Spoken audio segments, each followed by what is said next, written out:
Alivyoniuliza nikamwambia tunategemea na UWAKA watakuja Ndono. Kumbe sio. Kwa hiyo hilo ndilo lilikuwa jibu langu. Sikutaka kumwambia kwa nini. Mengine ni ya kwetu sisi, labda mtayajua huko mwishoni nitakapomalizia. Kumbe kwa nafasi hii namshukuru Mwenyezi Mungu kwa kutufikia. Mnaweza nyinyi mkaona mlichofanya kuja hapa ni utaratibu wenu wa kawaida, lakini kwetu sisi ni uinjilishaji mkubwa sana mliofanya.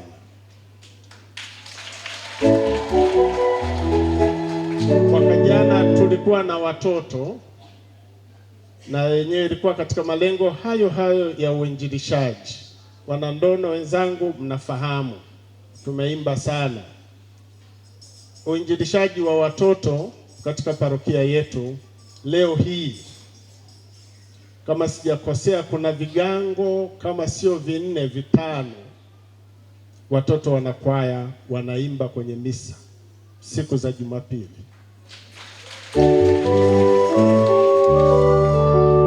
Kwa hiyo ndio maana la kwanza ni kumshukuru Mwenyezi Mungu kwa yote ambayo ametujalia na ametutendea katika ujio wenu mpaka hapa tunamaliza kwa ibada ya misa takatifu. Baadaye tutamalizia kwa chakula na kuagana. Kwa Mwenyezi Mungu kushukuru ni kuomba tena. Kwa hiyo tunapomshukuru Mwenyezi Mungu vile vile tunamuomba kama tulivyokuja tumekaa hapa aturudishe nyumbani salama. Na kwa nafasi ya pili, kwa niaba ya maaskofu wetu nimshukuru Father Safari kama nilivyomtangulisha. Maaskofu wetu walikuwa na nia ya kuja, lakini kwa ratiba zilivyobana, kumbe wanatambua ujio wenu hapa na wanatoa baraka zote za ninyi kuwepo hapa kupitia Padre Novatus Safari. Kumbe nawashukuru na wao kwa utayari wao na kwa kuruhusu jambo hili lifanyike hapa parokiani kwetu. Kwa nafasi nyingine nipende kuwashukuru mapadri wenzangu wa parokia hii ya Ndono. Padre Mtegaya Justin, tumeshirikiana na kugawana majukumu. Jana mlikuwa naye hapa, mimi nilikuwa napita nje tunazunguka, basi nikaanza kuona tu kwa mbali nyuso pamoja na furaha na vigeregere na vicheko vilivyokuwa vinaendelea katika ukumbi huu.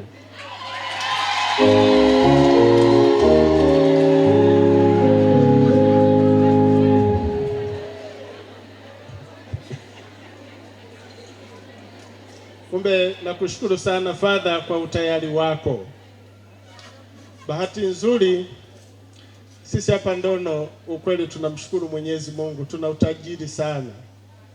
Sisi mapadri watatu huwa tukikaa tukijiangalia tunajiuliza, hivi wewe una kitu gani? Naambia wewe unacho hiki ambacho sisi hatuna. Wewe unacho hiki ambacho sisi hatuna.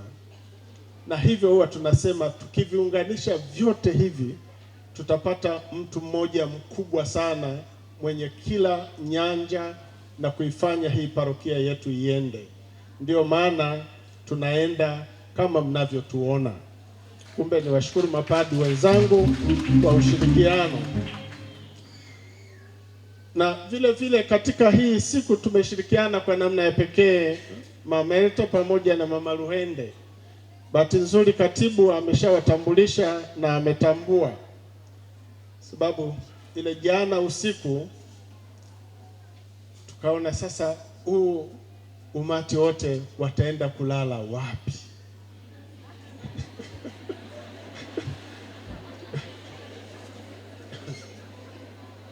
Tukasema wataenda kulala wapi? Tukasema kulala kwa Kristo ni bora zaidi. Sasa tufanye nini? Ndio Mama Elta na Mama Luhende tukaona hawa watakuwa ni wadau wetu.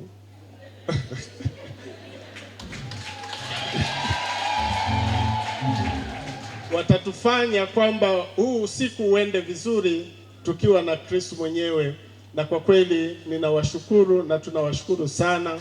Ni karama ambazo mmejaliwa na Mwenyezi Mungu.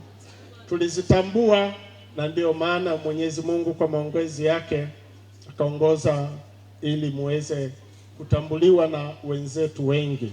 Kumbe nawashukuru sana kwa nafasi yenu. Vile vile niwashukuru viongozi wa WAWATA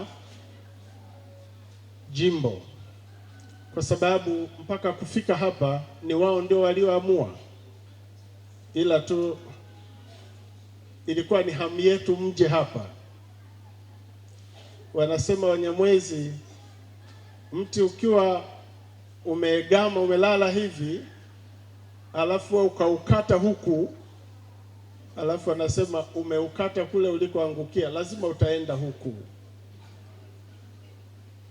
Kwa hiyo sisi tulifanya juu chini ili kongamano lije huku, japokuwa hata wao walisema kwamba sasa wajua walipeleke wapi, na sisi tukasema kwamba huko hawa kwa kauli hiyo wamelikata lilikoegemea, tukawaambia leteni ndono. Ndio maana mmeweza kufika hapa. Kumbe ni washukuru uongozi wa WAWATA jimbo kwa kukubali kuleta hii shughuli hapa kwetu Ndono, na kwa namna pekee ni mshukuru mkuu wa shule hii ya Ndono Sekondari. Sijui kama atakuwepo hapa karibu, lakini tumekuwa naye hapa karibu pamoja na stafu yake, na kwa namna pekee wanafunzi. Tunaishi vizuri sana na sekondari hii ya Ndono. Ndio maana watu wengi wanadhani hii sekondari ni ya jimbo, na wengi wamekuwa wanatupigia simu wanatuomba, Father, naomba nafasi Ndono Sekondari. Naambia hiyo sekondari ya serikali hii Father, labda unaninyima tu. Naambia sisi tunaka hostel tukako pale, tunawapa nafasi wasichana wanaokaa hapo. Kumbe kama ukiweza kuongea na mkuu wa shule akakupa nafasi, sisi tutakupa nafasi ya hosteli, na bahati nzuri mwalimu yuko vizuri sana. Ndio maana hii shule inapendwa na watoto wengi wa Tabora wanasoma hapa Ndono, tunao hapo hostel. Kumbe huo ni upendo wa mkuu wetu wa shule na ushirikiano tulio nao.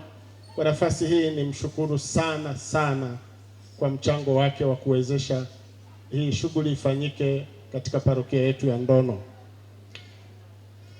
Na ni washukuru wadau mbalimbali ambao tumefanikisha hii shughuli ya leo. Siwezi kuwataja wote, wako wengi sana. Kuna vijana wetu tunao pale, mlipokuwa mnaona guta linatembea linaenda kule, walikuwa kazini hapo kufanikisha hii shughuli. Kila mmoja ameshiriki kwa namna pekee. Kumbe ni orodha ndefu, siwezi kuitaja. Kumbe kiujumla tu ninaomba niwashukuru ninyi nyote mlioshiriki, na mwisho niwashukuru nyote mlioweza kufika kwa siku hii ya leo. Naomba tujipongeze wote kwa makofi na vigelegele.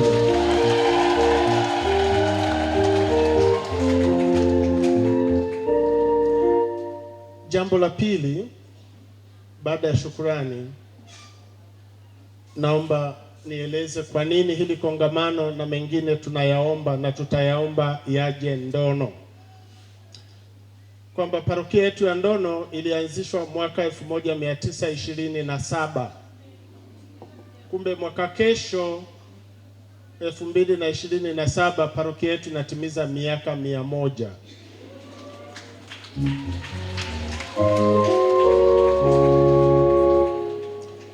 Lakini hiyo miaka 100 ndani yake mle kuna miaka 25 parokia ilikosa mapadri na ikafungwa, wakawa wanahudumiwa kutoka Urambo, kikawa kama kigango. Lakini yote tunahesabu ni miaka 100.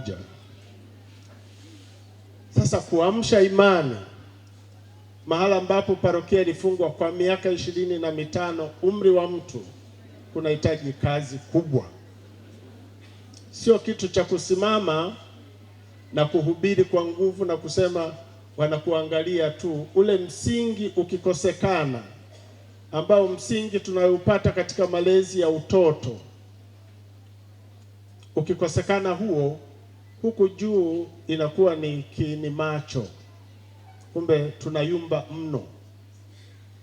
Kwa wale ambao parokia ilipofungwa walizaliwa wakati parokia imefungwa, leo hii wana miaka 51. Sasa mnaweza mkaona wenye miaka 51 kushuka chini na nini, ule msingi kabisa wa utoto wa mafundisho na nini, kama vile ilivyo parokiani haupo. Ndio maana tunashindwa kulaumu sana kwamba ninyi waumini mmezembea katika imani. Kuna mahala fulani kuna kitu kilikosekana. Sasa ndio tunaanza kukiamsha ukubwani na kuamsha watoto. Ndio maana utume wetu sisi ni katika watoto. Kumbe jubilei tunayoenda kuifanya na kuizindua mwaka huu, tutazindua wakati fulani kiangazi, tunajipanga vizuri.